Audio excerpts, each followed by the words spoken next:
Sayang ang yaman mo. Ligaya, walang silbi ang pera mo kung wala kang hininga sa ilalim. Bulong ng aking asawa. Sa aking tainga, bago niya mariing itinulak ang aking likod. Ang sumunod na alam ko, ay nahuhulog ako. Sumalubong sa akin ang karagatan. Malamig at madilim. Nilamon ako ng buo. Puno ng tubig alat ang aking bibig. Habang nagpupumilit akong lumutang. Humihingal. Nasusunog ang aking mga baga. Nang tuluyan akong makalabas. Papalayo na ang yate. Ang ingay ng makina nito ay lumalakas sa bawat segundo. Nakita ko sila sa deck. Ang aking asawang si Rodel at ang kanyang inang si Aling Nena. Pinapanood akong nagpupumilit sa tubig. Ang tawa ni Aling Nena ay umalingaw-ngaw sa mga alon, matinis at masaya. Para bang ito ang pinakamagandang aliw na naranasan niya sa loob ng maraming taon. Ako si Ligaya. Ako ay 32 taong gulang. At ngayon ko lang napagtanto na tinangka akong patayin ng aking asawa. Napakalamig ng tubig. Hinihila ako ng aking mga damit mabigat at walang awa. Bawat padyak ko sa tubig ay tila sumisipa sa semento. Hindi ako makapaniwala sa nangyari. Dapat ay nasa bakasyon kami. Isang nakaka-relax na biyahe. Upang ipagdiwang ang aming 3 anibersaryo ng kasal. Iminungkahi ni Rodel na isama namin ang kanyang ina. Sabi niya, ay nalulungkot daw ito mula nang yumao ang kanyang ama. Ayoko siyang nandoon, ngunit sumang-ayon ako. Dahil akala ko ay magpapasaya ito sa kanya. Marami akong inakala tungkol kay Rodel na nagkamali. Palayo ng palayo ang yate sa malayo. Hindi na sila babalik. Iyon ay malinaw. Sumasakit ang aking mga braso. Habang nagpapalutang-lutang ako sa tubig, sinusubukang manatili. Sinusubukang mag-isip. Ang baybayin ng Batangas ay nasa likod ko. Ngunit hindi ko ito makita. Walang hangganang karagatan sa lahat ng direksyon. Ang takot ay sumakal sa aking lalamunan.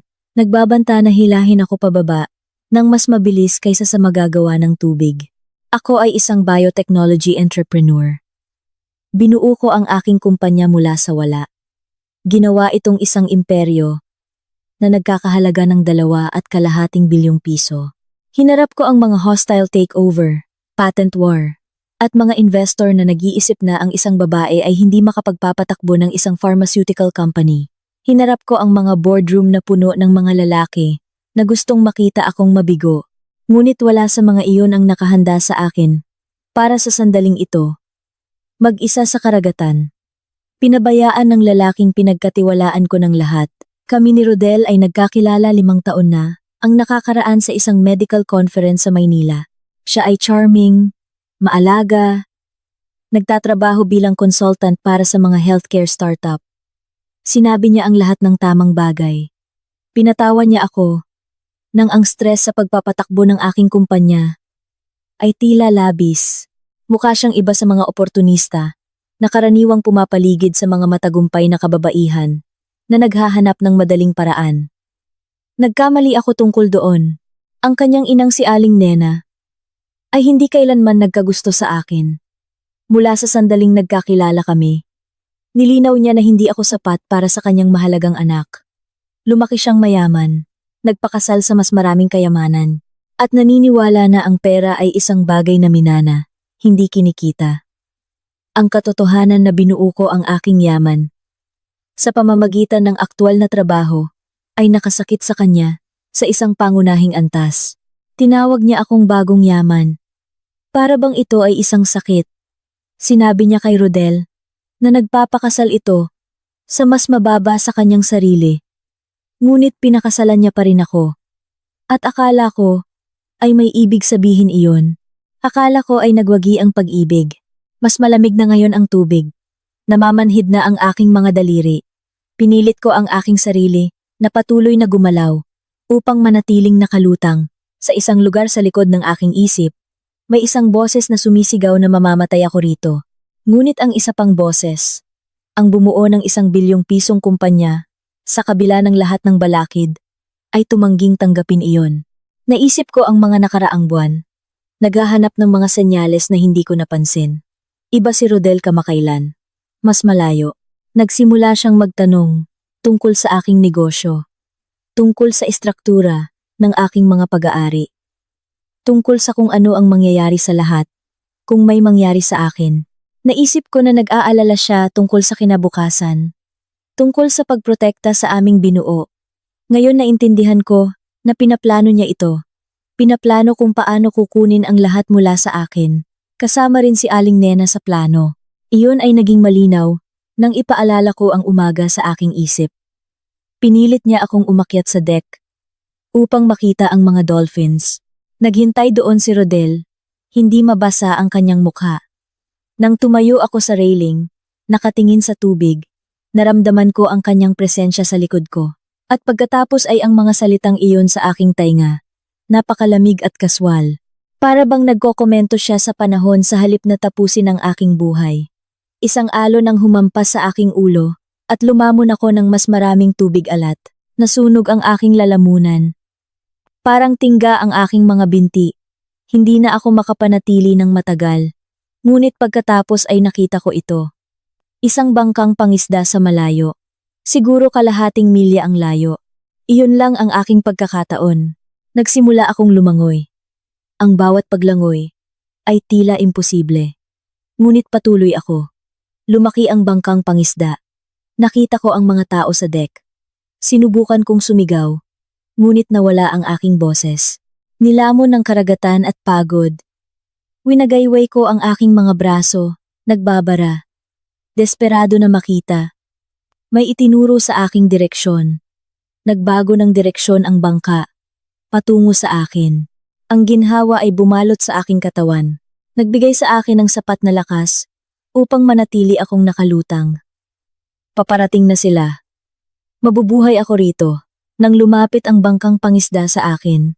At ang malalakas na kamay ay bumaba upang hilahin ako mula sa tubig. Ginawa ko ang aking sarili ng isang pangako. Akala ni Rodel at Aling Nena ay nanalo sila. Akala nila ay patay na ako. Akala nila ay makukuha nila ang lahat ng pinaghirapan ko. Wala silang ideya kung ano ang darating sa kanila. Hindi lang ako mabubuhay, sisirain ko silang dalawa. Ang mga mangingisda na nagligtas sa akin ay mag-ama mula sa Mindoro, na pumalaot upang mangisda magdamag. Binalot nila ako ng kumot. Ngunit hindi mapigilan ang panginginig ng buong katawan ko. Isinuka ko ang tubig alat, kasabay ng mga luhang hindi ko alam kung dahil sa takot o sa sakit ng pagtataksil. Laking probinsya ako, sanay lumangoy sa malalakas na alon, pero muntik na akong sumuko. Nang tanungin nila kung kailangan ko ng ospital, umiling ako habang nagpupunas ng muka, unti-unting napalitan ng galit ang iyak ko. Ang kailangan ko ay isang telepono at isang paraan pabalik sa baybayin na hindi kasama ang anumang opisyal na ulat. Ang ama, na ang pangalan ay Mang Tonyo, ay tumingin sa akin nang may pag-unawa sa kanyang mga mata. Nakita na niya ang sapat sa kanyang 60 taon upang makilala kung sino ang ayaw ng mga tanong. May tinatakbuhan ka ba? Tanong niya ng tahimik, habang ang kanyang anak ay nagmamaneho ng bangka pabalik sa baybayin. Tinatakbuhan ko. Patungo sa isang bagay. Tama ko. Paghihiganti. Tumango siya, na para bang may saysay iyon. Siguro nga, pinahiram ako ng kanyang anak ng kanyang cellphone. At tumawag ako ng 3. Ang una ay sa aking head of security. Isang dating pulis na si Ginang Liza, nakasama ng aking kumpanya mula pa sa simula. Ang pangalawa ay sa aking abogado. Isang matalas na abogadong si Attorney Ricardo, na dalubhasa sa uri ng legal na labanan na aking sasabakin. Ang pangatlo ay sa aking pinakamalapit na kaibigan at kasosyo sa negosyo, isang napakatalinong chemist na si Elena, na tumulong sa akin na buuin ang aming pharmaceutical empire. At gagawin ang lahat upang tulungan ako ngayon. Sinabi ko sa kanila ang ginawa ni Rodel at Aling Nena. Sinabi ko sa kanila na kailangan kong makauwi nang walang nakakaalam na buhay ako. At sinabi ko sa kanila na maghanda para sa digmaan nang makarating ang bangkang pangisda sa isang pribadong pantalan na pag-aari ni Elena. Naghihintay na siya na may tuyong damit. Isang bagong prepaid phone at isang kotse na may tinted windows. Niyakap niya ako nang napakalakas na akala ko ay mabibiyak ang aking mga tadyang. Umaagos ang luha sa kanyang mukha. Akala ko patay ka na. Bulong niya. Nang tawagan ni Rodel ang Coast Guard, iniulat na nahulog ka sa dagat at nalunod. Akala ko nawala ka na. Tinawagan niya ang Coast Guard. Matapang iyon. Bobo. Ngunit, matapang. 2 oras na ang nakakaraan. Sabi niya ay kumukuha ka ng litrato. Napasandal ng sobra sa railing. Nahulog bago niya mahawakan. Naghahanap ngayon ng Coast Guard sa lugar. Mapait ang boses ni Elena. Umiyak pa siya sa telepono. Napakakumbinsing pagganap. May naramdaman akong malamig na bumaba sa aking dibdib. Naglalaro na si Rodel bilang nagdadalamhating balo, na nangangahulugang mabilis siyang kumilos upang masiguro ang aking mga ari-arian bago pa man may magtanong. Sa ilalim ng aming prenuptial agreement, na pinilit kong ipatupad sa kabila ng kanyang mga protesta, hindi siya direktang magmamana, ngunit kung ako ay mamamatay, ang aking mga shares sa kumpanya ay mapipigilan sa probate, at bilang aking balo, magkakaroon siya ng malaking impluensya sa interim management. Sapat upang magwaldas. Sapat upang sirain ang aking binuo. Sapat upang magpayaman sa sarili niya at sa kanyang ina bago pa man may makahuli. Ngunit narito ang hindi alam ni Rodel. Na-update ko ang aking mga dokumento sa ari-arian. 6 na buwan na ang nakakaraan. Isang kumpol ng hinala tungkol sa kanyang biglaang interes sa aking pananalapi ang nagtulak sa akin na gumawa ng mga pag-iingat. Ngayon, kung ako ay mamamatay, lahat ng bagay ay ipiit sa isang mahigpit na corporate trust fund na kontrolado ni Ginang Liza at Attorney Ricardo, na may kasamang si Elena bilang backup executor. Hindi makakakita si Rodel ng isang kasing. Malalim siyang iimbestigahan bago makatanggap ng anuman. Hindi ko sinabi sa kanya ang tungkol sa mga pagbabago dahil umaasa pa rin ako na nagkamali ako tungkol sa kanya. Hindi ako nagkamali, hindi ko lang napagtanto kung gaano kalayo ang kanyang kayang gawin. Si Elena ang nagmaneho sa akin, sa isang ligtas na bahay, na inilaan niya para sa mga ganitong uri ng emergency. Bawat matagumpay na negosyante sa isang mapanganib na industriya ay may mga contingency plan para sa corporate espionage, hostile takeover, at personal na banta. Hindi ko lang naisip na magtatago ako sa sarili kong asawa. Sa loob ng safe house, naghihintay si Ginang Liza, kasama si Attorney Ricardo. Nagsimula na silang magtipon ng aming mga kailangan. Ipinakita ng security footage mula sa GPS tracker ng yate ang eksaktong ruta nito.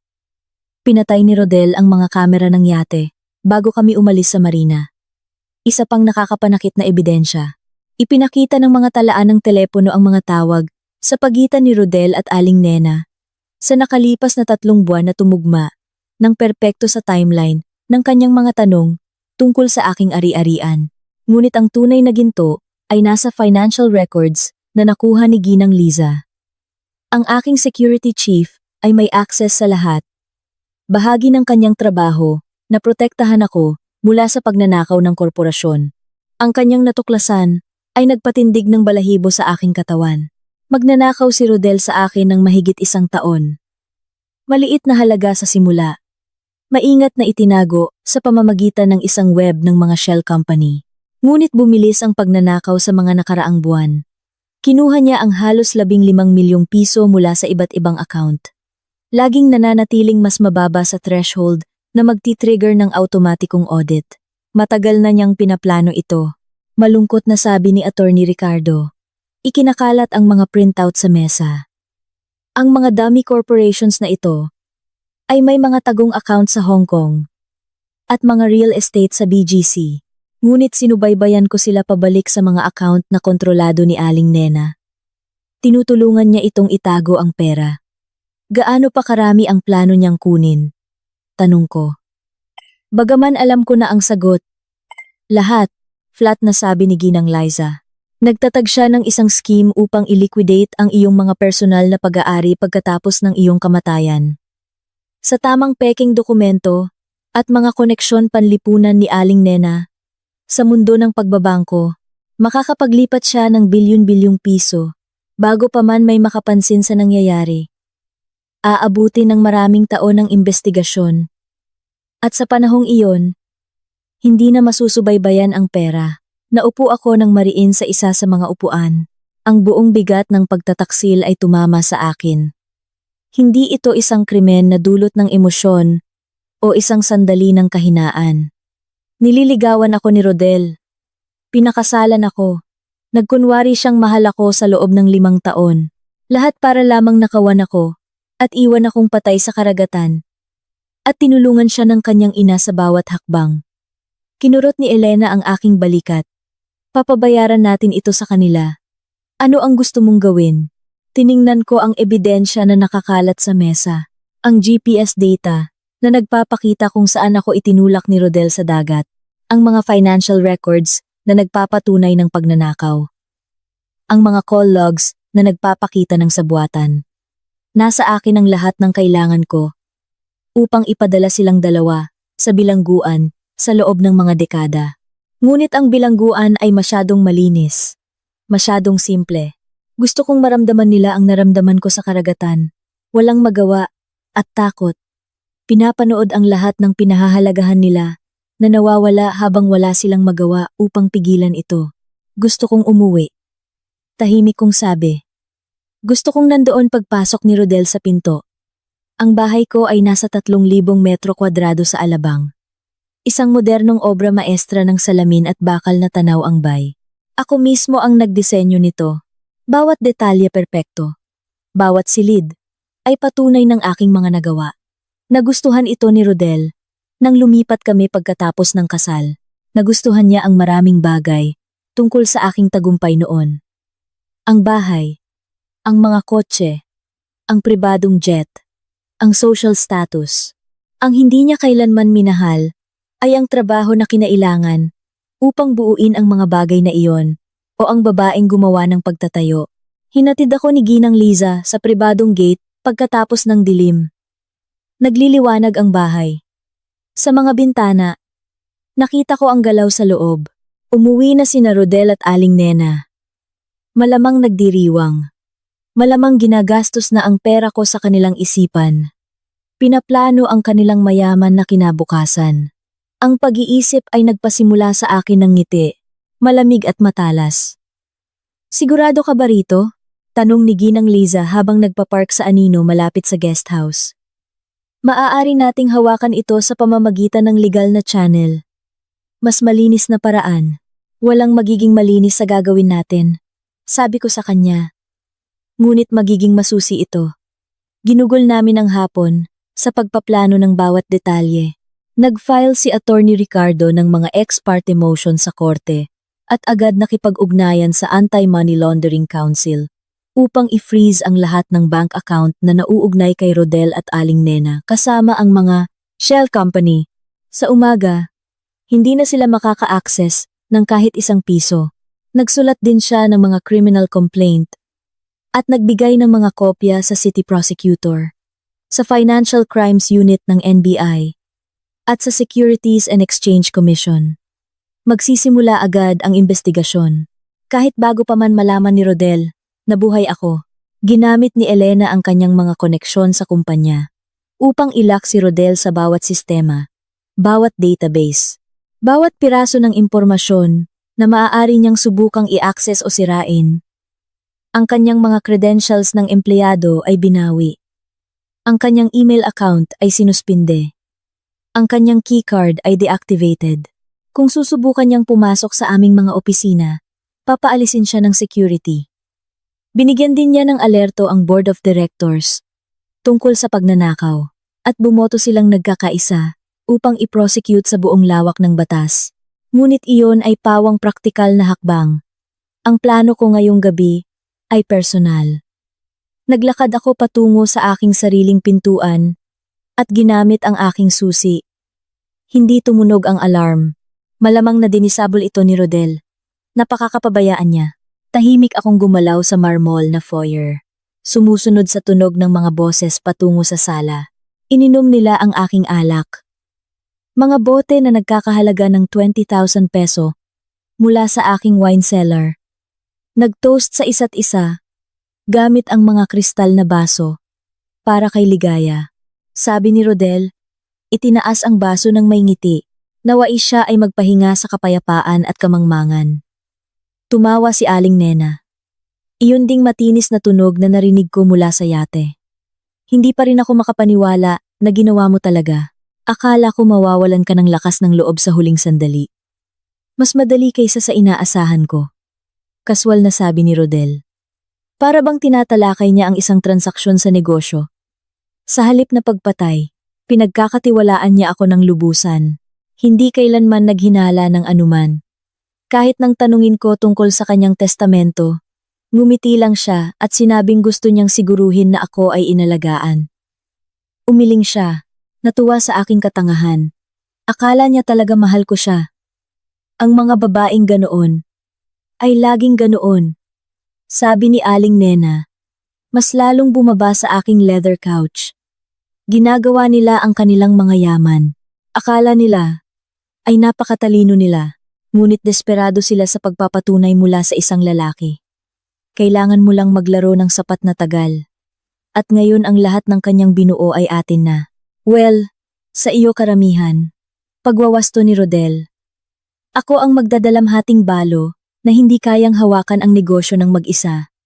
Ikaw ang papasok bilang interim CEO. Sa pamamagitan ng iyong mga koneksyon sa board, tahimik nating i-liquidate ang lahat sa susunod na 2 taon. At pagkatapos ay handa na tayo sa buhay. Sa panahong may makakaalam kung ano ang nangyari, nakatira na tayo sa Switzerland na may bagong pagkakakilanlan at mas maraming pera kaysa sa maaari nating gastusin sa 10 buhay. Pumasok ako sa silid. Interesting plan. Isang problema lang. Pareho silang nanigas. Ang mga baso ay kalahati na sa kanilang mga labi. Nakatitig sa akin na para bang multo ako. Na dapat ay ako nga. Binitawan ni Rodel ang kanyang baso. Nabiyak ito sa hardwood floor. Ang pulang alak ay kumalat na parang dugo sa makintab na ibabaw. Namutla ng husto ang kanyang mukha. Pagkatapos ay naging berde. Para bang susuka. Gumawa ng tunog si Aling Nena sa pagitan ng paghingal at pagsigaw. Lumipad ang kanyang kamay sa kanyang dibdib. Ligaya. Huminga si Rodel. Paano? Buhay ka? Nakita ka naming nalunod? Tinapos ko ng mahinahon. Naglakad pa ako sa silid. Oo. Talagang sinubukan ninyo ng husto na mangyari iyon. Sa kasamaang palad para sa inyo. Napakagaling kong lumangoy. Laking probinsya ako. Sanay sa malalakas na alon, tandaan. Dapat ay nag-research ka pa. Nang husto, bago sinubukang pumatay, si Aling Nena, ang unang nakahanap ng kanyang boses. Bagaman ito ay lumabas na, nanginginig at manipis. Absurd ito, nahulog ka sa dagat. Tumawag agad si Rodel ng tulong. Kami ay nagdadalamhati. Talagang nagdadalamhati. Tama na. Pinutol ko siya. Alam ko ang lahat. Ang mga dummy corporations nyo. Ang mga nakatagong account sa Hong Kong. At BGC. Ang 15 milyong pisong ninakaw ninyo. Hanggang ngayon, ang plano na i-liquidate ang aking mga ari-arian. Pagkatapos ng aking kamatayan. Ang mga tawag sa telepono sa pagitan ninyong dalawa. Sa nakalipas na 3 buwan, pinagsama-sama ang bawat detalye. Inilabas ko ang aking telepono at itinaas ito. Mayroon akong patunay ng lahat ng iyan. Mga financial records, ang GPS data mula sa yate na nagpapakita kung saan ako itinulak ni Rodel sa dagat. Maging ang recording mula kaninang hapon. Nang pinatay mo ang mga kamera ng yate, nag-install si Ginang Liza ng backup system na hindi mo alam. Nagpatid si Rodel paatras. Natumba ang isang end table. Isang mamahaling florera ang natumba at nabasag. Halos hindi niya napansin. Hindi mo. Maari naming ipaliwanag. Ipaliwanag ang tangkang pagpatay? Tanong ko ng kaaya-aya. Ipaliwanag ang pagnanakaw. Sabwatan. Panloloko. Sige po. Sigurado akong matutuwa ang NBI sa inyong mga paliwanag kapag inaresto kayo. Na mangyayari sa loob nang humigit kumulang 3 minuto. Naghihintay sila sa labas para sa aking senyas. Nagbaluktot ang mukha ni Aling Nena. Sa galit, nawala ang takot. Napalitan ng mas pangit na bagay. Akala mo napakatalino mo, hindi ba? Bumalik mula sa mga patay para hulihin kami. Ngunit hindi mo mapapatunayan ang alinman sa mga ito sa korte. Salita mo laban sa salita namin. At sasabihin namin sa lahat na sinadya mo ang lahat ng ito para sa atensyon, na wala ka sa katinuan. Maaaring gumana iyan. Pinutol ko. Kung hindi ko na-record ang buong pag-uusap ninyo ngayon. Ang bahagi kung saan inamin ni Rodel na itinulak niya ako sa dagat ay lalo ng kapaki-pakinabang. Salamat doon. Nanghina ang mga binti ni Rodel. Naupo siya nang mariin sa sahig. Ang kanyang mukha ay nakatakip sa kanyang mga kamay. Nakatayo lang si Aling Nena. Naninigas.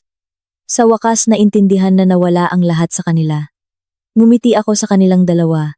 Ang aking asawa ay tinangkang patayin ako. Ang aking biyenan na tumulong sa kanya na planuhin ito. Enjoy the rest of your evening. Sabi ko ng matamis. Ito ang huling isa. Nagugugulin ninyo. Bilang malayang tao. Pagkatapos ay naglakad ako patungo sa pinto at sinenyasan si Ginang Liza.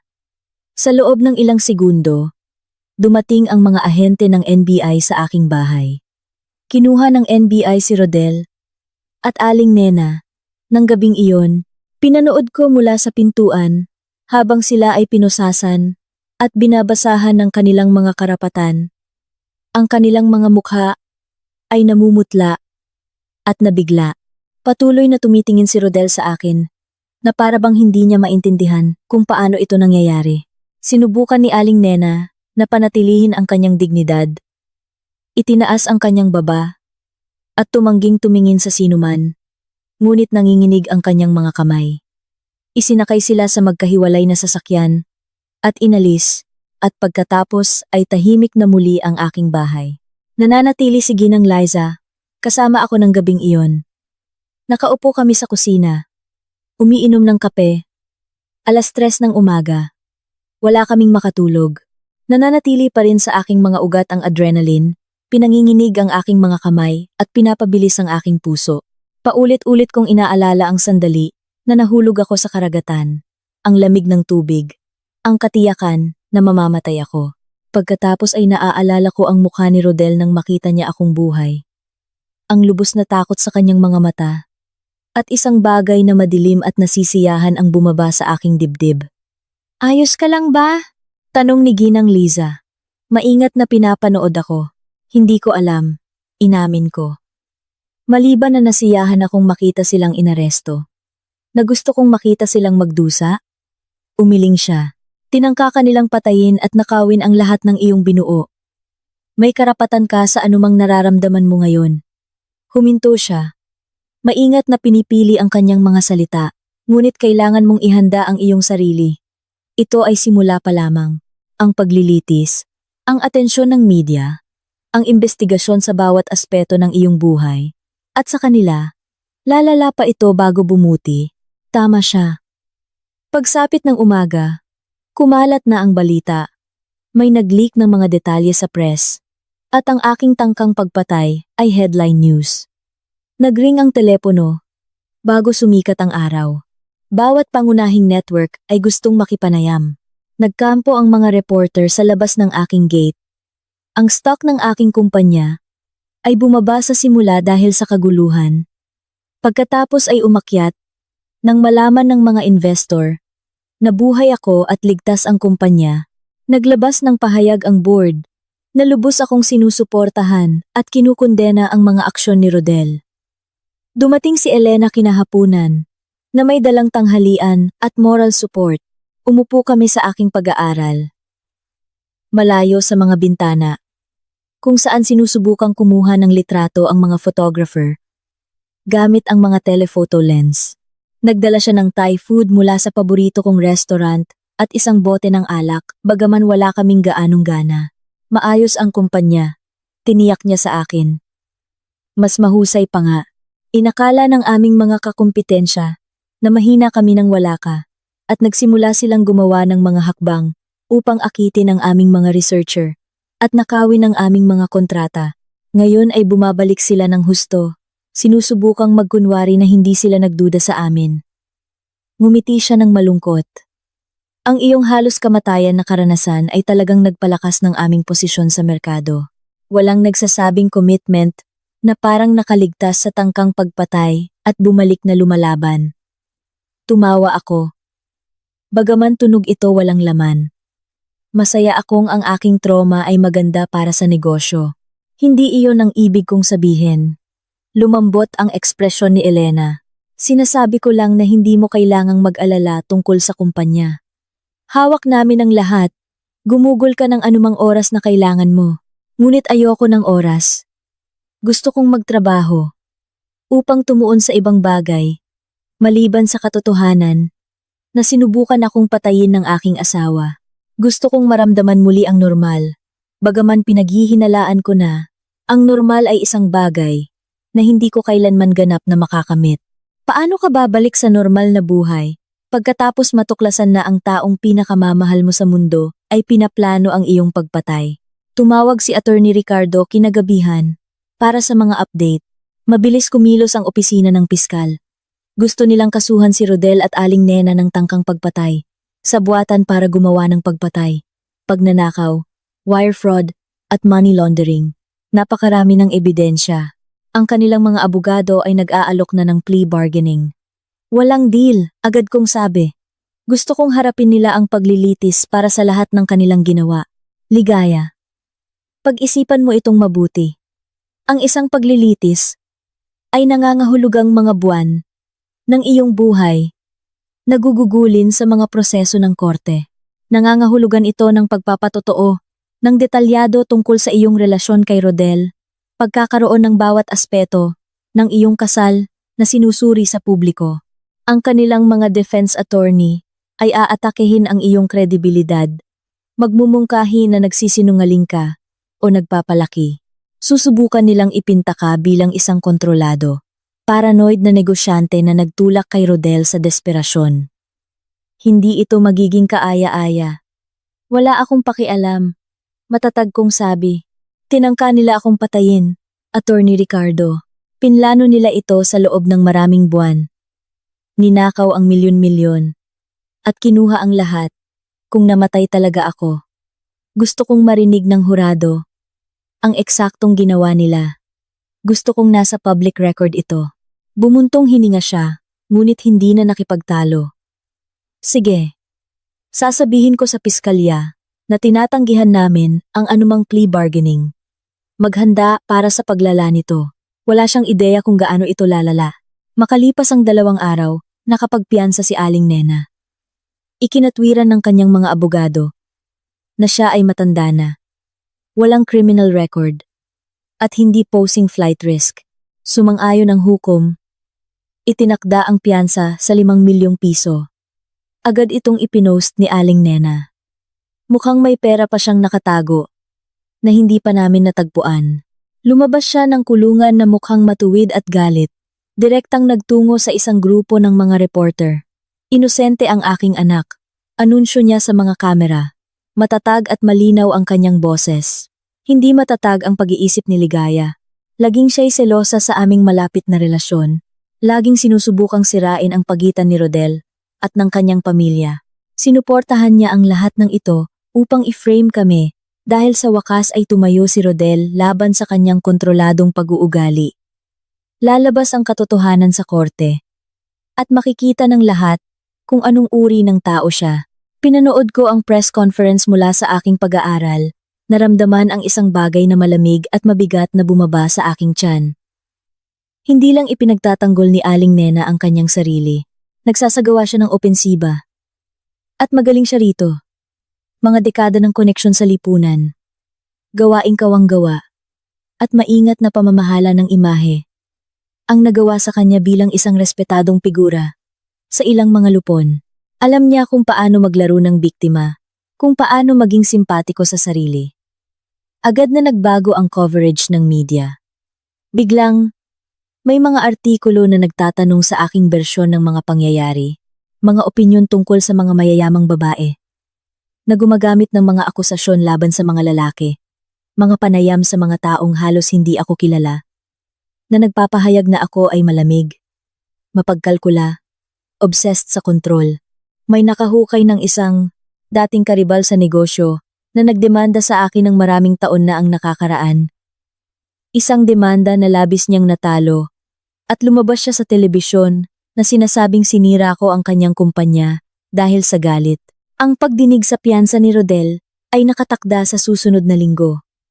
Nag-file ang kanyang mga abogado ng mga mosyon na nagpapahayag na dapat siyang palayain habang naghihintay ng paglilitis. Nagsumite sila ng mga character reference mula sa mga kaibigan at kasamahan, kabilang ang 3 executive mula sa aking sariling kumpanya, na tila naisip na si Rodel ay charming at hindi makapaniwala na makakasama siya sa sinuman. Napakasama ng loob ko na basahin ang kanilang mga pahayag. Alam na ipinagtatanggol nila ang isang taong literal na nagtulak sa akin sa karagatan upang mamatay. Tinawagan ko agad si Elena. Ang unang utos ko pagbalik, tanggalin ang 3 executive na iyon. Ayoko ng mga ahas sa sarili kong kumpanya. Sumagot si Elena. May matalim na ngiti sa kanyang boses. Naihanda ko na ang kanilang termination papers. Dinagdagan ni Ginang Liza ang seguridad sa paligid ng aking bahay at opisina. Nakatanggap siya ng mga mapaniniwalaang banta. Mga anonymous na mensahe na nagsasabing karapat-dapat ako sa nangyari. Na nagsisinungaling ako tungkol sa lahat. Na dapat ay tapusin ng isang tao ang sinimulan ni Rodel. Ipinaabot ang mga banta sa NBI, ngunit wala silang ginawa upang mapagaan ang buhol ng pagkabalisa na nanirahan na sa aking dibdib. Si Aling Nena ang nagpapatupad nito, sabi ni Ginang Liza sa akin. Ang media campaign, ang mga karakter na saksi, marahil maging ang mga banta. Sinusubukan niyang lasonin ang opinyon ng publiko laban sa iyo bago ang paglilitis. Mapapatunayan ba natin? Ginagawa ito. Ngunit matalino siya upang panatilihing insulated ang sarili niya. Ang lahat ay dumadaan sa mga intermedyaryo, mga shell company, sinasabing independenteng PR firms. Matigas ang ekspresyon ni Ginang Liza. Pinaplano niya ang contingency na ito, ligaya. Sa sandaling nahuli sila ni Rodel, inaktibo niya ang isang backup plan upang sirain ang iyong kredibilidad. Lumalaban siya para sa kanyang buhay ngayon. At ginagamit niya ang bawat sandata na mayroon siya. Tumingin ako sa labas ng bintana sa mga reporter na nakakampo pa rin sa labas ng aking gate. Naroon sila sa loob ng maraming araw. Naghihintay ng pahayag, ng litrato, ng anumang bagay upang pakainin ang kuwento. Nagtatago ako sa aking sariling bahay na parang isang bilanggo habang malaya si Aling Nena at pinipintasan ako bilang kontrabida. Kailangan kong lumaban. Tahimik kong sabi. Paano? Bumaling ako kay Ginang Liza. At siguro nakita niya ang isang bagay sa aking ekspresyon dahil umuurong talaga siya. Mahahanap natin ang lahat. Bawat maruming lihim na itinago ni Aling Nena. Bawat kasinungalingan na sinabi niya. Bawat krimen na ginawa niya. Gusto niyang sirain ang aking reputasyon. Sige, tingnan natin kung paano mananatili ang kanyang reputasyon sa ilalim ng pagsusuri. Dahan-dahang ngumiti si Ginang Liza. Ngayon, nag-uusap tayo. Bigyan mo ako ng 48 oras. Nagtagumpay si Ginang Liza. Sa loob ng 36 na oras, dumating siya sa aking bahay na may 3 malalaking kahon na puno ng mga dokumento at isang laptop na may sapat na impormasyon laban kay Aling Nena upang libing siya ng 10 beses. Ang iyong biyanan, sabi ni Ginang Liza. Ikinakalat ang mga file sa aking dining room table. Ay hindi ang kagalang-galang na Ginang. Sa lipunan na ipinagpapanggap niya, siya ay isang kriminal. Naging ganito na siya sa loob ng mga dekada. Huminto ako. Bumibilis ang tibok ng puso. Sabihin mo sa akin ang lahat. Magsimula tayo sa kanyang yumaong asawa, ang ama ni Rodel. Namatay siya 10 taon na, ang nakakaraan. Opisyal na dahil sa atake sa puso, ngunit nakita ko ang mga medical record na nagsasabi ng ibang kuwento. Naglabas siya ng makapal na folder. Wala siyang kasaysayan ng sakit sa puso.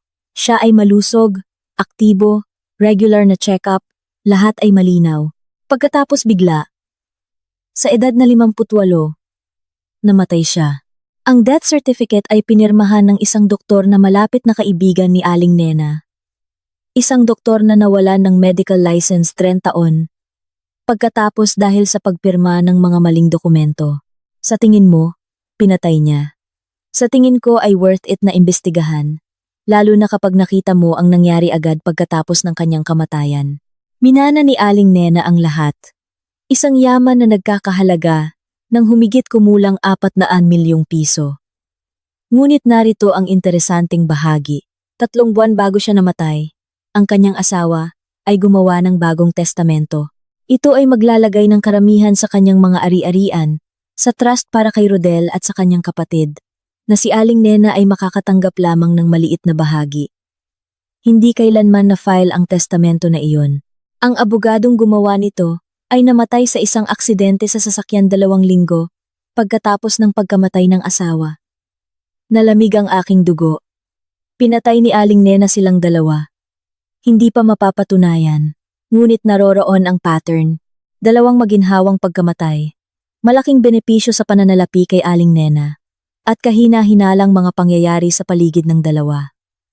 Naglabas si Ginang Liza ng isa pang folder.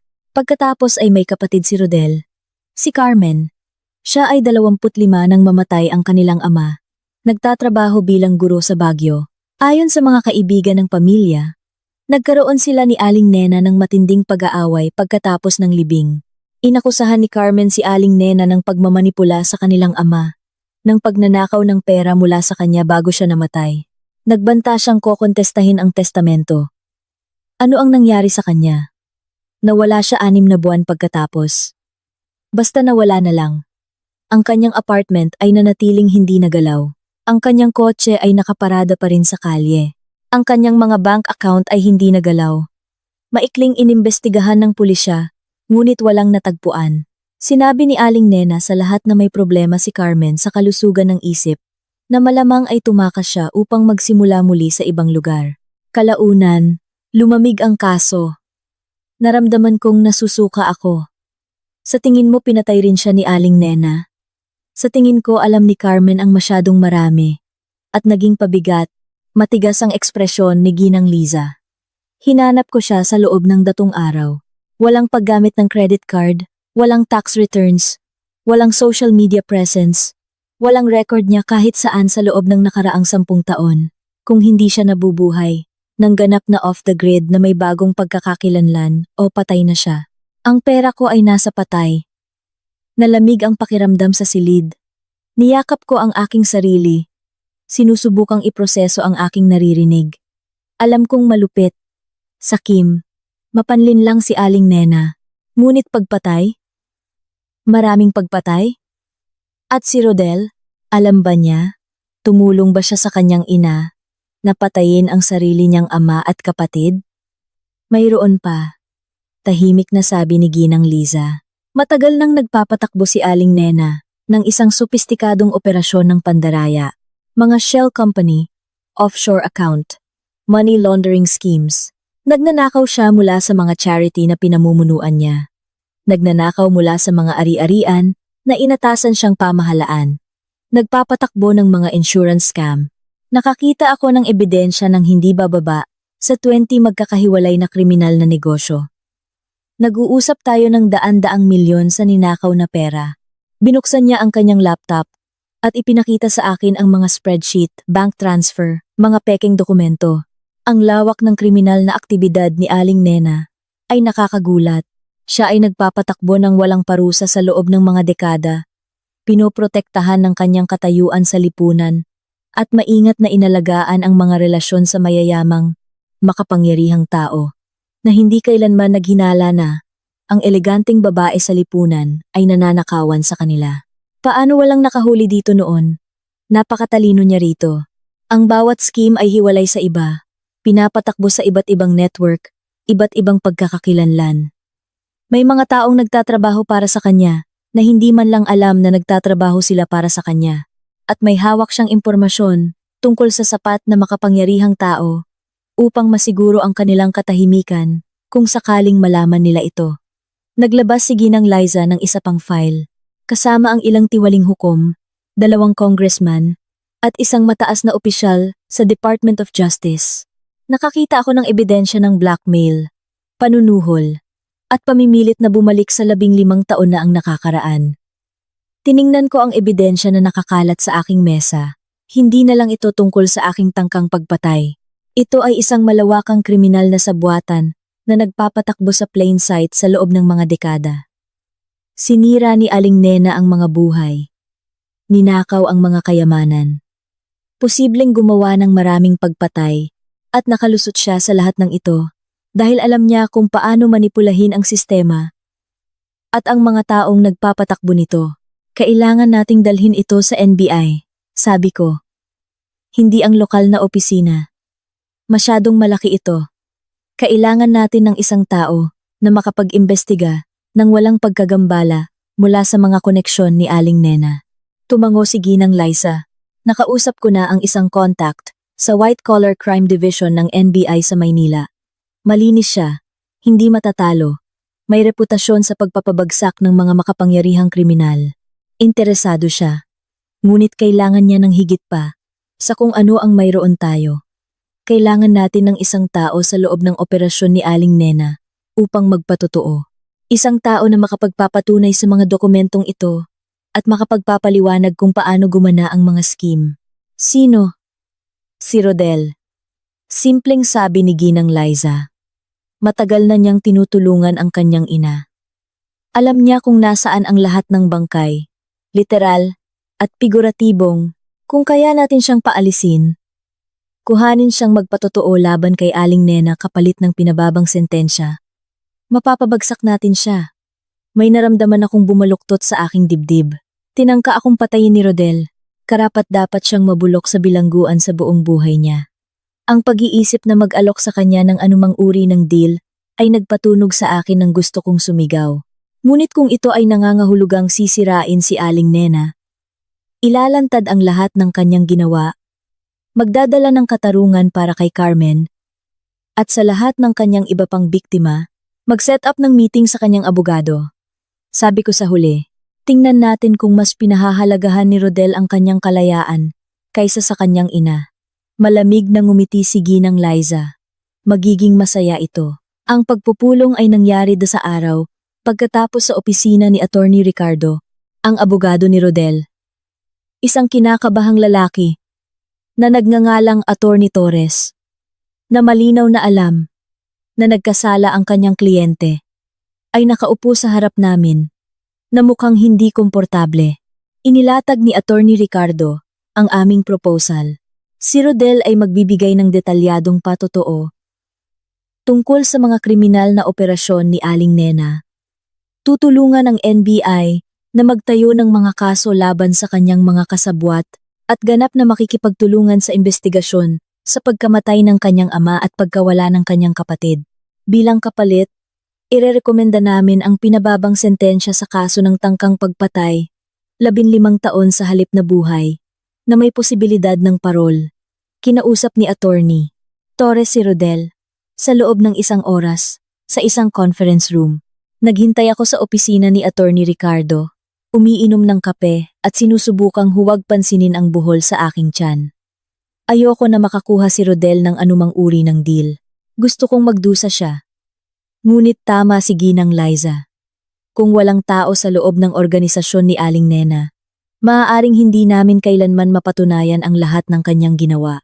Masyado siyang magaling sa pagtatago ng kanyang mga bakas. Sa wakas, bumalik si Attorney Torres. Sumasang-ayon si Rodel sa iyong mga tuntunin. Magpapatotoo siya laban sa kanyang ina at magbibigay ng anumang ebidensya na kailangan mo. Ngunit mayroon siyang isang karagdagang kondisyon. Anong kondisyon? Matatalim na tanong ni Attorney Ricardo. Gusto niyang makausap si Ligaya. Mag-isa. 5 minuto lang. Naramdaman kong naghigpit ang aking mga kamay sa kamao. Hinding-hindi. Hindi ito negotiable, sabi ni Attorney Torres. Kung gusto mo ang kanyang kooperasyon, kailangan niyang may sabihin sa iyo muna. Iginigiit niya na mahalaga ito. Nagsimulang umangal si Ginang Liza ngunit itinaas ko ang aking kamay. Sige, 5 minuto. Ngunit mananatili ka sa silid sa buong oras, Ginang Liza. At kung susubukan niya ang anuman, may permiso kang patumbahin siya. Ngumiti siya ng malungkot. Masaya. Dinala nila si Rodel na nakasuot ng orange na jumpsuit at posas. Mukha siyang napakapangit. Mas payat kaysa sa nakita ko kailanman. Madilim na mga bilog sa ilalim ng kanyang mga mata. Ang kanyang karaniwang perpektong buhok ay hindi hinugasan at guluhin. Hindi niya nagustuhan ang bilangguan. Mabuti, tumayo si Ginang Liza sa pintuan. Nakasandal ang kamay ng kaswal sa kanyang sandata. Umupo si Attorney Ricardo sa tabi ko. Handa ang legal pad. Umupo si Rodel sa kabila namin. Kumakalat ang kanyang posas sa metal na mesa.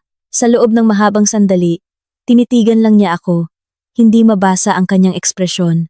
May 50 minuto ka. Malamig kong sabi. Sabihin mo ang anumang kailangan mong sabihin. Patawad. Humina ang kanyang boses. Ligaya. Labis akong humihingi ng tawad sa lahat. Alam kong wala nang ibig sabihin iyon ngayon.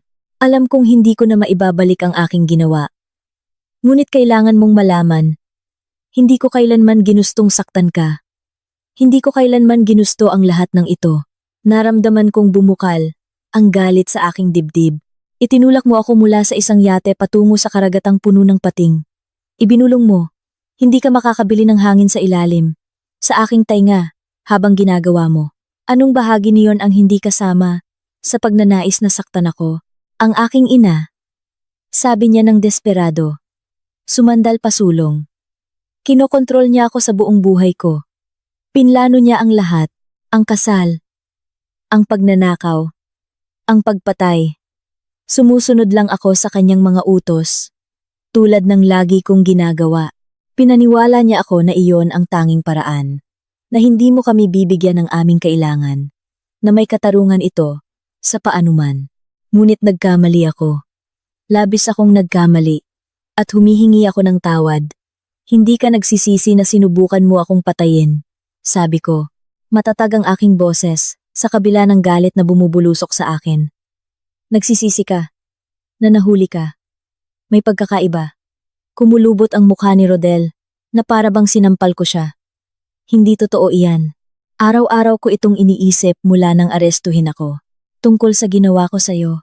Kung gaano ka katakot sa tubig na iyon. Hindi ako makatulog. Paulit-ulit kong nakikita ang mukha mo nang itinulak kita. Ang pagtataksil sa iyong mga mata. Sinisira ako nito. Mabuti. Flat kong sabi. Dapat kang masira. Sinubukan mong patayin ako para sa pera. Pinakasalan mo ako. Nagkunwari kang mahal ako sa loob ng 5 taon, lahat habang pinaplano mong nakawan ako at iwan akong patay. Anumang pagpapahirap na nararanasan mo ngayon, ay wala kong ikukumpara sa nararapat sa iyo. Nagsimulang umagos ang luha sa kanyang mukha. Tunay na luha. Napansin ko nang may pagtataka. Hindi ko kailanman nakita si Rodel na umiyak noon. Alam kong karapat-dapat ako sa lahat ng nangyayari sa akin. Ngunit hindi makakalayo ang aking ina sa lahat ng ito. Minamanipulan niya ako mula pagkabata. Ginagamit ako upang gumawa ng mga krimen. Binabantaan ako kapag sinubukan kong lumaban. Pinatay niya ang aking ama, Ligaya, at ang aking kapatid, na si Carmen. Pinatay din niya siya. Tumulong akong itago ito dahil takot na takot akong tanggihan siya, ngunit hindi ko na kayang mamuhay sa kasalanang iyon. Pinagmasdan ko ang kanyang mukha, naghahanap ng mga palatandaan ng panlilinlang. Bakit ako maniniwala sa anumang sinasabi mo? Nakaharap ka sa habambuhay na pagkakakulong. Siyempre, sisihin mo ang iyong ina at magpapanggap na biktima dahil mayroon akong patunay. Sabi niya nang nagmamadali. Dinodokumento ko ang lahat sa loob ng maraming taon. Bawat krimen, bawat scheme, bawat pagpatay. Itinago ko ang mga file sa mga lugar na hindi alam ng aking ina. Insurance kung sakaling subukan niya akong isakripisyo. Plano kong gamitin ang mga ito upang makatakas sa kanya balang araw, upang magsimula muli sa isang lugar na hindi niya ako maaabot. Ngunit ngayon, gusto kong gamitin ang mga ito upang sirain siya. Lumapit si Attorney Ricardo. Interesado sa kabila ng kanyang sarili. Anong klasing mga file, financial records, mga recording ng pag-uusap kung saan umamin siya sa mga krimen, ebidensya tungkol sa pagkamatay ng aking ama, mga liham na isinulat ng aking ina sa doktor, na nagpeke ng death certificate na tumatalakay sa bayad para sa kanyang kooperasyon, impormasyon tungkol sa pagkawala ni Carmen. Kabilang ang recording ng aking ina na umamin na ipinapatay niya si Carmen, at kung nasaan ang libingan, nanginginig na ngayon ang boses ni Rodel. Maaari kong ibigay sa iyo ang lahat. Bawat taong bin-blackmail niya, bawat krimen na ginawa niya, bawat lihim niya. Maaari kong ibigay sa iyo ang buong operasyon ng aking ina, at panoorin itong masunog, ngunit kailangan ko ng kapalit. Nakakakuha ka na ng deal, sabi ko. 15 taon sa halip na buhay. Hindi ang pagbabawas ng sentensya ang ibig kong sabihin. Ang ibig kong sabihin ay proteksyon. Tiningnan ni Rodel si Ginang Liza. Pagkatapos ay bumalik sa akin. May koneksyon ang aking ina. Sa lahat ng dako, kung malaman niyang magpapatotoo ako laban sa kanya, ipapapatay niya ako. Kailangan kong maging state witness sa ilalim ng Witness Protection Program. Alam mo ang impluwensya ni Mama. Ipapapatay niya ako sa loob ng bilibid bago pa man magsimula ang paglilitis. Gusto kong mabuhay. Iyan ang gusto ko. Kapalit ng pagwasak sa kanya. Tahimik ang silid. Tiningnan ko si Attorney Ricardo, na sumusulat ng mga tala. Nang mabilis, naka-cross arm si Ginang Liza. Ang kanyang ekspresyon ay may pag-aalinlangan ngunit nag-iisip. Napagtanto mo na kung nagsisinungaling ka. Mahinahon na sabi ni Ginang Liza. Kung ipagpatuloy mo kami sa isang ligaw na paghahanap at sinasayang ang aming oras sa mga pekeng ebidensya, mawawala ang iyong deal at babalik ka sa pagharap sa habambuhay na pagkakakulong para sa tangkang pagpatay. Hindi ako nagsisinungaling. Matatag na nakatingin si Rodel sa kanya. Matagal ko nang kinamumuhian ng aking ina. Ginawa niyang bangungot ang buong buhay ko. Ito ang aking pagkakataon na tuluyan siyang malaya.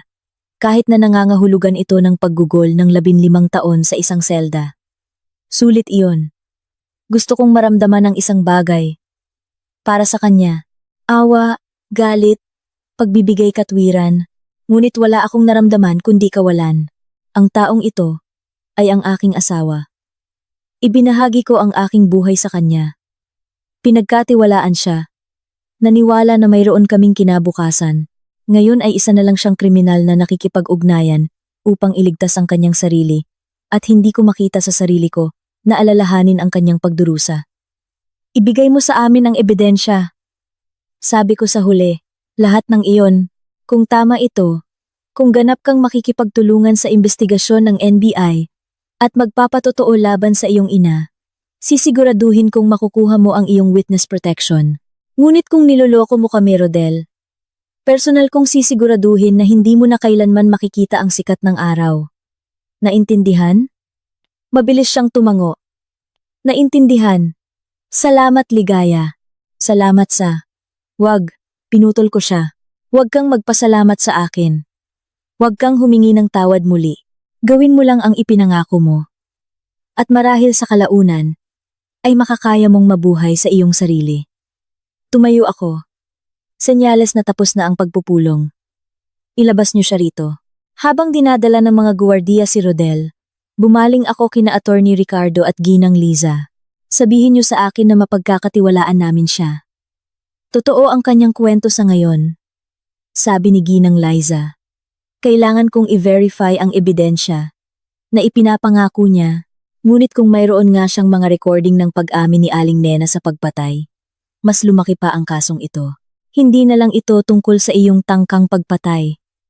Nag-uusap tayo tungkol sa pagpapabagsak ng isang serial killer at organisadong operasyon ng krimen. Tumango si Attorney Ricardo. Sa pagsang-ayon, lulukso ang NBI dito. Maraming makapangyarihang kaaway ang nagawa ni Aling Nena sa loob ng maraming taon. Mga taong binlockmail niya o ninakawan na gustong makita siyang bumagsak. Sa patotoo at ebidensya ni Rodel, makakagawa tayo ng isang matatag na kaso. Tumingin ako sa labas ng bintana ng opisina ni Attorney Ricardo. sa skyline ng lungsod. Sa isang lugar doon, malayang naglalakad si Aling Nena. Marahil ay pinaplano ang kanyang susunod na hakbang.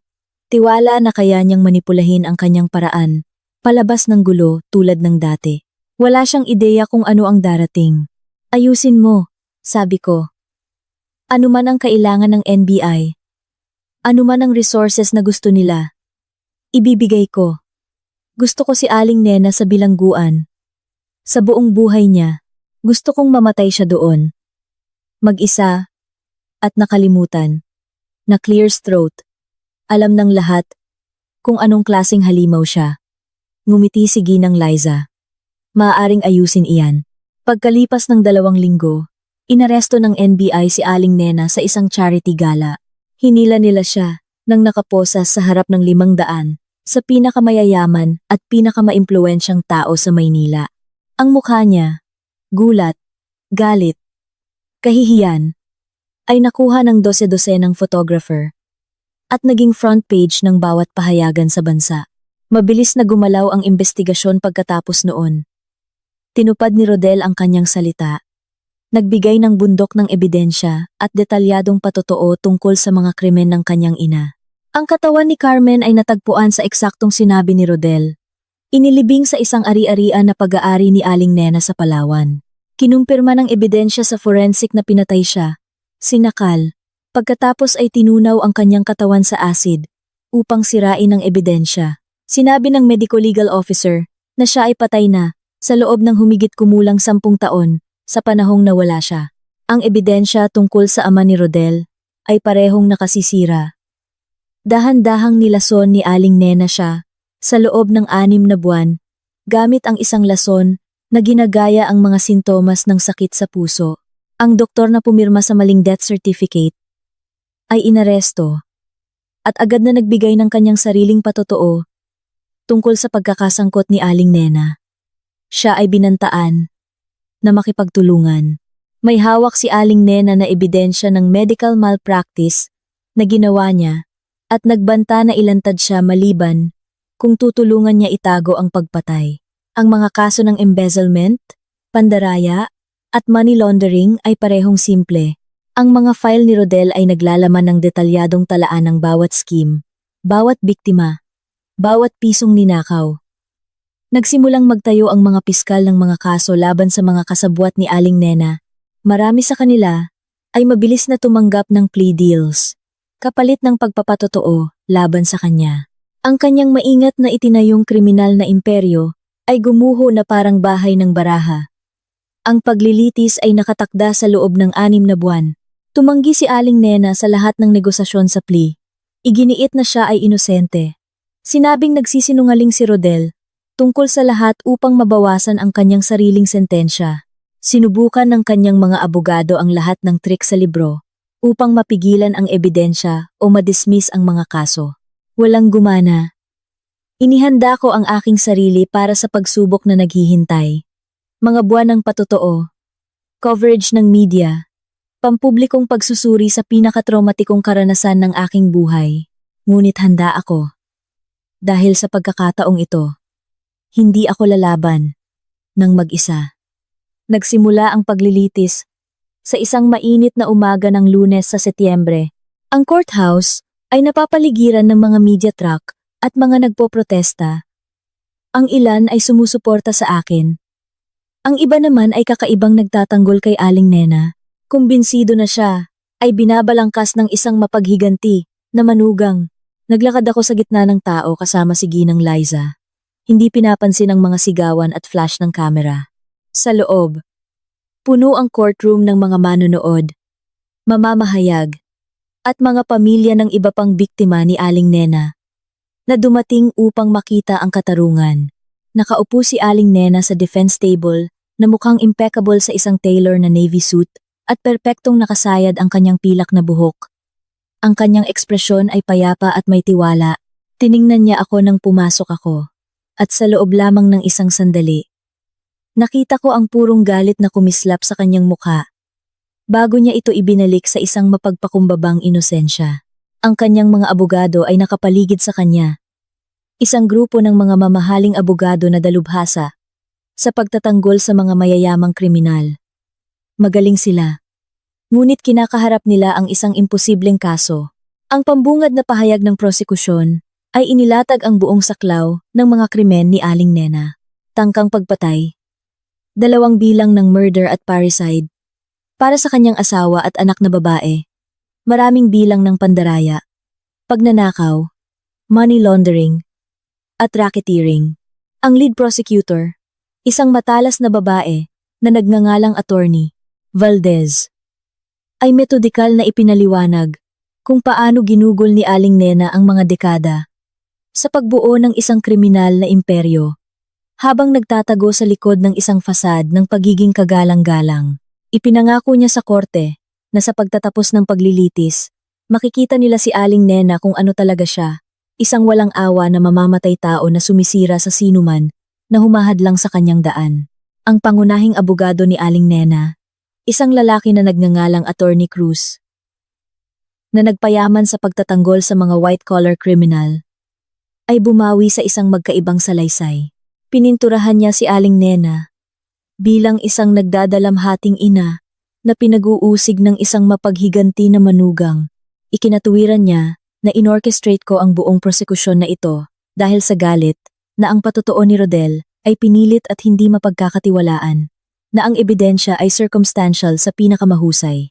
Hiniling niya sa korte na makita si Aling Nena kung ano talaga siya. Isang mapagmahal na ina, isang haligi ng komunidad, isang mapagkawanggawa na babae na inialay ang kanyang buhay sa pagtulong sa iba. Nakaupo ako sa gallery na pinapanood ang pagganap na ito. Naramdaman kong lumalaki ang aking galit sa bawat salita. Magaling si Attorney Cruz. Ginawa niyang tila may simpatiya si Aling Nena. Ngunit alam kong mas magaling si Attorney Valdez at napakarami ng ebidensya. Ang kaso ng prosekusyon ay nagpatuloy sa loob ng 3 linggo. Tinawag nila ang mga forensic expert na sumuri sa mga labi ni Carmen at kinumpirma na pinatay siya. Tinawag nila ang doktor na nagpeke ng death certificate ng ama ni Rodel, na umiiyak na nagpatotoo tungkol sa mga banta at blackmail ni Aling Nena. Tinawag nila ang mga biktima ng mga scheme ng pandaraya ni Aling Nena, mga matatandang tao na ninakawan niya ng kanilang retirement savings, mga charity na ninakawan niya, mga kasosyo sa negosyo na sinira niya. Bawat saksi ay nagdagdag ng isa pang layer sa paglalarawan ni Aling Nena bilang isang mapagkalkulang mandaragit. Nagpatotoo si Rodel noong ika-12 noong araw. Iba ang hitsura niya sa huling pagkikita namin. Pinatanda siya ng bilangguan. Umukit ng mga linya sa kanyang mukha na wala doon noon.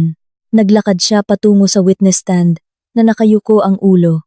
Iniiwasan ang pakikipag-ugnayan sa mata sa lahat, lalo na clear throat kay Aling Nena. Nang sa wakas ay tumingin siya sa kanyang ina. Nakita ko ang takot sa kanyang mga mata. Kahit ngayon, kahit dito, kinatakutan niya pa rin ito. Maingat siyang inakay ni Attorney Valdez sa kanyang patotoo. Inilarawan ni Rodel ang kanyang pagkabata sa ilalim ng kontrol ni Aling Nena. Kung paano siya inalagaan nito mula pagkabata upang tulungan siyang gumawa ng mga krimen. Ikinuwento niya ang panonood sa kanyang ama na lumala mula sa lason. Hindi niya naintindihan kung ano ang nangyayari hanggang sa huli na. Inilarawan niya ang gabing sinabi ni Aling Nena sa kanya na ipinapatay niya si Carmen. Kung paano siya binantaan nito, nababalangkasin siya sa pagpatay kung sakaling magsalita siya tungkol dito. Paulit-ulit na bumali ang kanyang boses. At nakita ko ang ilang manonood sa gallery na pinupunasan ang kanilang mga mata. Pagkatapos ay nagpatotoo siya tungkol sa akin, kung paano ako tinarget ni Aling Nena dahil sa aking yaman. Kung paano siya inutusan nito na ligawan ako, pakasalan ako, kuhanin ang aking tiwala. Inamin niya na pinlano ni Aling Nena ang aking pagpatay sa loob ng mahigit 1 taon, naghihintay ng perpektong pagkakataon. Inilarawan niya ang umaga sa yate, kung paano siya tinuruan ni Aling Nena kung ano ang sasabihin, kung paano ako itutulak nang hindi nag-iiwan ng mga pasa na makikita sa autopsy. Umiyak siya nang ikwento niya ang pagtulak sa akin sa dagat. Pinapanood akong nagpupumilit sa tubig. Naririnig ang tawa ni Aling Nena habang papalayo sila. Alam kong mali ito. Sabi niya, halos bulong na ang kanyang boses. Alam kong pagpatay ito, ngunit labis akong takot sa aking ina upang tumanggi. Natatakot ako sa kanya sa buong buhay ko. Ang cross-examination ni Attorney Cruz ay brutal. Inatake niya ang kredibilidad ni Rodel. Nagmungkahi na nagsisinungaling siya upang makakuha ng pinababang sentensya. Itinuro ang plea deal na tinanggap niya. Ngunit nanatiling matatag si Rodel. Mayroon siyang ebidensya upang suportahan ang lahat ng kanyang sinabi. Mga recording, mga dokumento, mga bank records. Hindi natinag ni Attorney Cruz ang kanyang patotoo. Tinawag ako sa witness stand noong 15 araw. Pakiramdam ko ay surreal ang pagdaan kay Aling Nena. Sinubukan ako ng babaeng ito na patayin. At ngayon ay nakaupo ako 20 talampakan ang layo sa kanya. Malapit nang tumulong na ipadala siya sa bilangguan sa buong buhay niya. Direkta ang mga tanong ni Attorney Valdez. Inilarawan ko ang aking kasal kay Rodel. Ang biyahe sa yate. Ang sandali nang itinulak niya ako sa dagat. Nagsalita ako tungkol sa paglangoy. Pinapanood silang papalayo. Ang katiyakan na mamamatay ako. Ano ang pumasok sa iyong isip sa sandaling iyon? Marahan na tanong ni Attorney Valdez. Na napakatanga ko. Sabi ko, matatag ang aking boses sa kabila ng mga emosyong bumubulusok sa loob ko. Na nagtiwala ako sa isang taong hindi kailanman nagmahal sa akin. Na nakita lamang ako bilang isang pinagmumula ng pera. Sa kanilang ginawa, sinubukan ng cross-examination ni Attorney Cruz na pinturahan ako bilang isang mapaghiganti, na ex-asawa, na nagpapalaki ng mga pangyayari. Ngunit ang GPS data mula sa yate, ang mga medikal na tala mula sa aking pagliligtas, ang mga recording na ginawa ko kina Rodel at Aling Nena, lahat ng ito ay sumusuporta sa aking patotoo. Hindi niya ako kayang baliin. Nagtapos ang kaso ng prosekusyon pagkatapos ng 3 linggo. Ang depensa ni Aling Nena ay tumagal ng 2 araw. Tinawag ni Attorney Cruz ang mga karakter na saksi na nagpatotoo tungkol sa gawaing kawanggawa at pakikilahok ni Aling Nena sa komunidad, ngunit pinasira ni Attorney Valdez ang bawat isa sa cross-examination, na nagpapakita kung paano ginamit ni Aling Nena ang mga parehong charity upang mag-laundering ng ninakaw na pera. Si Aling Nena mismo ay hindi nagpatotoo, masyadong mapanganib dahil sa ebidensya laban sa kanya. Ang mga pangwakas na argumento ay nangyari noong Biyernes.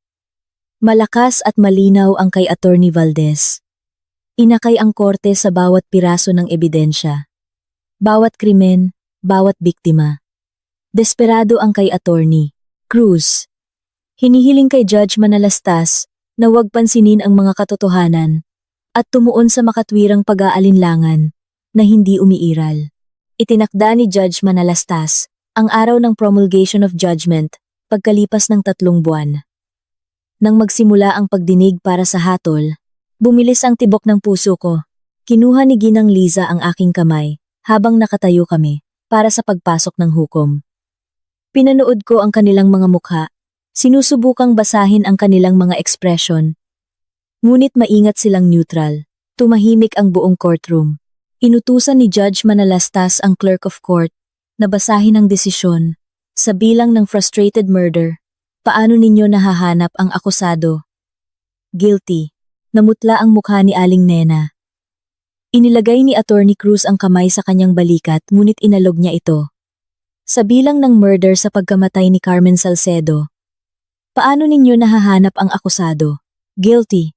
Isang tunog ang lumabas sa lalamunan ni Aling Nena, sa pagitan ng paghingal at pag-ungol. Sa gallery, nakita ko ang mga taong kilala si Carmen na umiiyak. Nagkakayakapan. Sa bilang ng parricide sa pagkamatay ni Ginoong Andres Salcedo, paano ninyo nahahanap ang akusado? Guilty. Nagpatuloy ang mga guilty verdict.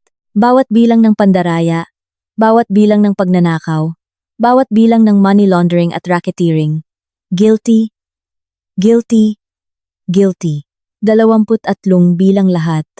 Bawat isa ay isa pang pako sa kabaong ni Aling Nena. Sa huli, mahigpit na hawak niya ang mesa, na namuti ang kanyang mga buko, at tuluyan ng bumitak ang kanyang perpektong pagpipigil. Pinasalamatan ng hukom ang lahat ng naroroon, at itinakda ang paghatol sa loob ng 10 linggo. habang papalapit ang bailiff upang ibalik si Aling Nena sa kulungan. Sa wakas ay nawalan siya ng kontrol. Lumundag siya sa akin na sumisigaw. Ito ay lahat ng iyong kasalanan. Sinira mo ang aking pamilya. Dapat ay namatay ka sa karagatan, tulad ng dapat. Hinawakan siya ng mga guwardiya, bago pa niya ako maabot. Ngunit umalingaw-ngaw ang kanyang mga salita sa courtroom. Ilang mamamahayag, nakakuha ng video ng kanyang pagbugso. Ito ay magiging balita sa loob ng 1 oras. Sinisira ang anumang natitirang simpatiya na maaaring naramdaman ng mga tao para sa kanya. Sa labas ng courthouse, nagbigay ako ng maikling pahayag sa press na ihatid ang katarungan ngayon. Si Aling Nena Salcedo ay isang mamamatay tao at magnanakaw na sumira ng di mabilang na buhay sa loob ng mga dekada. Nagpapasalamat ako sa korte at kay Judge Manalastas sa pagkakita sa kanyang mga kasinungalingan at sa pagpapanagot sa kanya. Ang aking pag-asa ay magdudulot ang desisyong ito ng kapayapaan sa lahat ng kanyang biktima at kanilang mga pamilya. Valdez sa tabi ko, propesyonal at nasisiyahan. Ito ay isa sa mga pinakamalawak na prosekusyon na naging bahagi ko. Malaki ang ebidensya at tama ang naging hatol ng hukom. Gugugulin ni Aling Nena Salcedo ang buong buhay niya sa bilangguan, kung saan siya nabibilang. Ang pagdinig sa sentensya, 2 linggo, pagkatapos ay halos anticlimactic. Ang hukom, isang istriktong babae na nagngangalang Judge Manalastas, na namuno sa paglilitis, nang may matatag na kahusayan, ay nakinig sa mga pahayag ng biktima sa loob ng 3 oras. Ang mga pamilya ng mga taong niloko ni Aling Nena ay nagsalita tungkol sa pagkawala ng kanilang ipon sa buhay. Ang dating mga kasamahan ni Carmen ay nagsalita tungkol sa promising na batang guro na pinutol ang buhay. Nagbigay ako ng sarili kong pahayag, inilarawan ang takot ng pagtulak sa karagatan at ang pagtataksil ng pagtuklas sa tunay na intensyon ng aking asawa. Nanatiling tahimik si Aling Nena sa buong oras. Ang kanyang mukha ay isang maskara ng kontroladong galit. Nang sa wakas ay tinanong ng hukom kung may sasabihin pa siya bago ang paghatol. Tumayo siya at nagsalita sa courtroom. Ginugol ko ang buong buhay ko sa pagbuo ng isang makabuluhang bagay, sa paglikha ng isang legacy, sa pagsuporta sa aking pamilya. Lahat ng ginawa ko ay para protektahan ang aking anak at siguruhin ang aming kinabukasan. Hindi ako hihingi ng tawad sa pagiging matapang na babae sa isang mundo na nagpaparusa sa katapangan. Iba ang pagkakakilala sa akin kaysa sa korte ngayon. Ito ay isang nakakagulat na pagpapakita ng narcissism at delusion. Maging ang kanyang sariling mga abogado ay mukhang hindi komportable. Hindi nagbago ang ekspresyon ng hukom. Aling Nena Salcedo, ikaw ay nahatulan ng 23 magkakahiwalay na krimen, kabilang ang murder at parricide. Wala kang ipinakitang pagsisisi. Walang pag-unawa sa sakit na iyong idinulot. Walang pagkilala na mali ang iyong mga aksyon. Ikaw ay isang panganib sa lipunan at mananatili kang ganoon sa buong buhay mo. Malamig na parang yelo ang boses ni Judge Manalastas. Sa mga kaso lamang ng pagpatay, hinahatulan kita ng 2 magkasunod na reclusion perpetua na walang pabor ng parol. Ang mga karagdagang sentensya sa mga kaso ng pandaraya at embezzlement ay sabay-sabay na isasagawa. Mamamatay ka sa bilangguan. At iyan ay mas awa kaysa sa ipinakita mo sa iyong mga biktima. Umalog si Aling Nena sa kanyang mga paa. Sa unang pagkakataon mula nang arestuhin siya, mukha siyang matanda, mahina at talunan. Dinala siya ng mga guwardiya na nakaposas. Hindi siya lumingon. Ang paghatol kay Rodel ay nangyari 1 buwan pagkatapos. Totoo sa plea agreement, nakatanggap siya ng 15 taon na may posibilidad ng parol pagkatapos magsilbi ng 10. Binanggit ng hukom ang kanyang kooperasyon sa mga piskal at tunay na pagsisisi, ngunit binigyang diin din na nakilahok siya sa mga seryosong krimen kabilang ang tangkang pagpatay. Dinala siya upang simulan ang kanyang sentensya. At wala akong naramdaman habang pinapanood siyang umalis. Ginawa niya ang kanyang mga pagpipilian. Ngayon ay mamumuhay siya sa mga kahihinatnan. Ang mga kasong sibil ang sumunod. Idinimanda ko sina Rodel at Aling Nena para sa ₱10 milyong ninakaw nila, kasama ang paghingi ng moral at exemplary damages. Dahil sa tangkang pagpatay at pandaraya, ang mga ari-arian ni Aling Nena ay kinumpiska. Ang bahay, ang mga kotse, ang koleksyon ng sining. Lahat. Halos hindi nito matakpan ang kanyang ninakaw. Mula sa lahat ng kanyang biktima. Ngunit mayroon pa rin. Ang mga pondo ay ipinamahagi sa pamamagitan ng isang programa sa kompensasyon ng biktima. Na tinitiyak na ang bawat isa na kanyang dinaya ay nakatanggap ng kahit bahagyang restitution. Walang makumpiska kay Rodel. Ang lahat ng kanyang ari-arian ay nagmula kay Aling Nena o sa pagnanakaw sa akin. Ngunit susundan siya ng hatol pagkatapos ng kanyang paglaya, na ginagawang halos imposible para sa kanya na makabuo ng anumang uri ng buhay. Tila iyon ay angkop. Ang atensyon ng media ay sa wakas ay humupa pagkatapos ng 6 na buwan. Ang stock ng aking kumpanya ay nakabawi. At higit pa, tiningnan ako ng mga investor bilang isang survivor, isang taong hindi kayang sirain. Nagbiro si Elena na, ako ngayon ay unkillable sa negosasyon sa negosyo at hindi siya ganap na mali. Walang gustong kalabanin ang babaeng nakaligtas sa pagpatay. At sinira ang kanyang mga umaatake ng lubusan. 1 taon matapos ang paglilitis, tumayo ako sa deck ng isang bagong yate. Ito ay binili gamit ang aking sariling pera. Nakarehistro sa aking pangalan lamang, nilagyan ng pinakamahusay na security system na kayang bilhin ng pera. Kasama ko si Ginang Liza, kasama sina Elena, at Attorney Ricardo. Ipinagdiriwang namin ang pagtatapos ng isang malaking deal sa negosyo, ang pagkuha ng aking kumpanya ng isang kakumpetensya na magpapagawa sa amin ng pinakamalaking biotech firm sa Luzon. Para kay Ligaya, sabi ni Elena, itinaas ang kanyang baso ng champagne na tumatanggi na hayaan ng sinuman o anumang bagay na pigilan siya. Uminom kami at naramdaman ko ang isang bagay na mainit sa aking dibdib na matagal nang nawawala. Kapayapaan. Hindi kumpleto.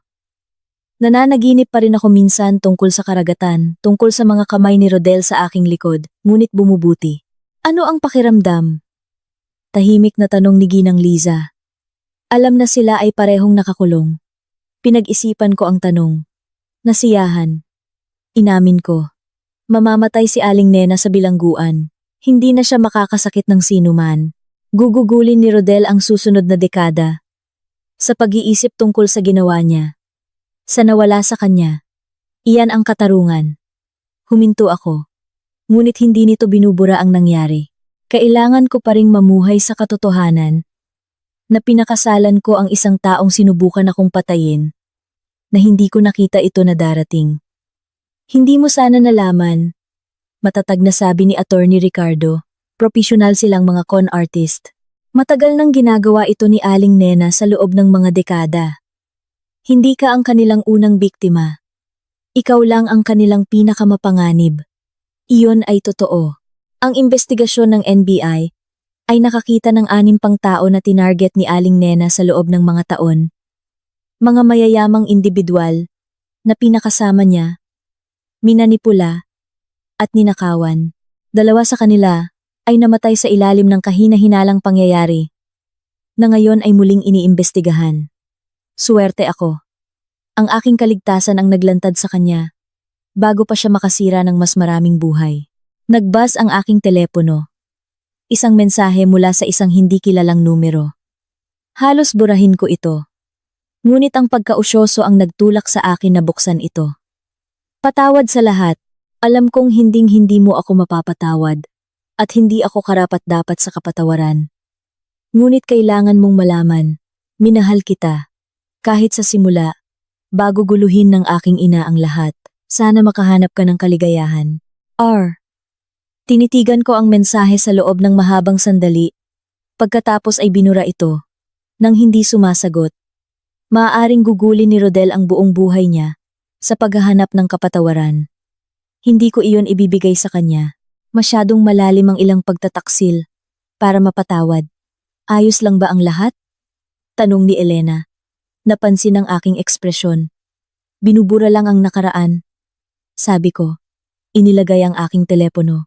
Sabihin mo sa akin ang tungkol sa bagong research project na binanggit mo.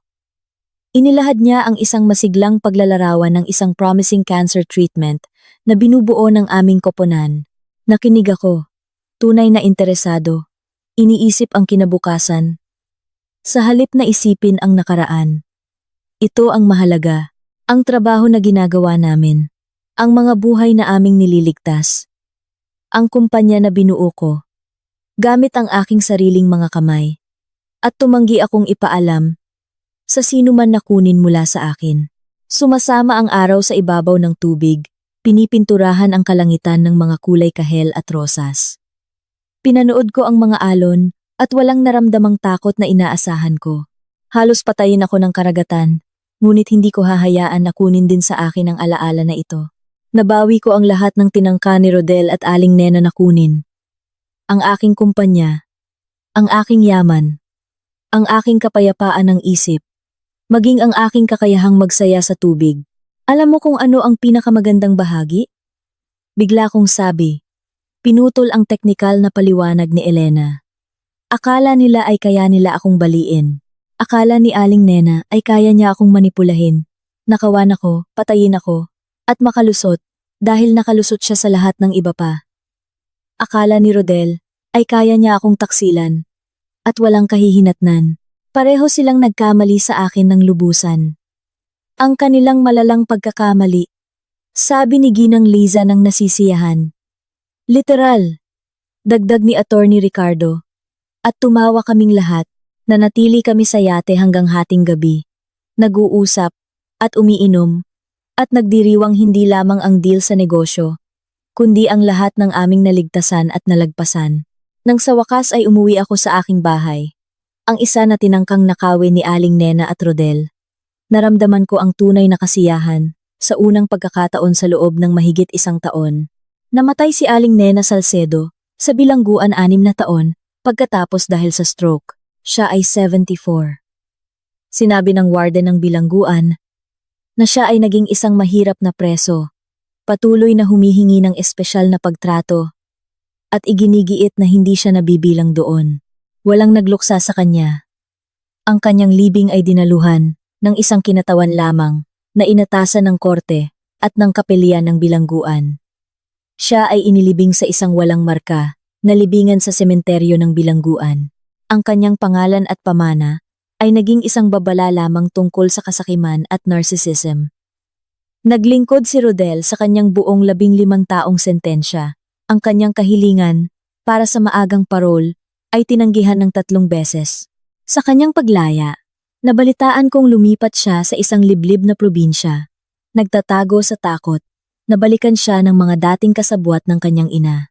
Hindi ko na siya narinig muli. At nagpapasalamat ako sa katahimikan na iyon.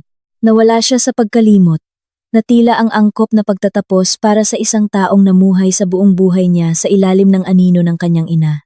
Tungkol naman sa akin, muli kong binuo ang aking buhay sa isang bagay na mas matatag kaysa dati. Ang aking kumpanya ay lumago at lumakas. Bumubuo ng mga paggamot na nagliligtas ng buhay at nagtutulak sa mga hangganan ng agham medikal. Hindi na ako nagpakasal muli.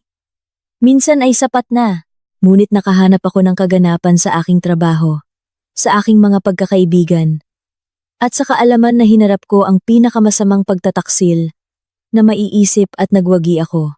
Minsan sa hating gabi, iniisip ko pa rin ang mga sandaling iyon sa karagatan, lumulutang, at pinapanood ang yate na papalayo. Ngunit sa halip na takot, nararamdaman ko ang pagmamalaki.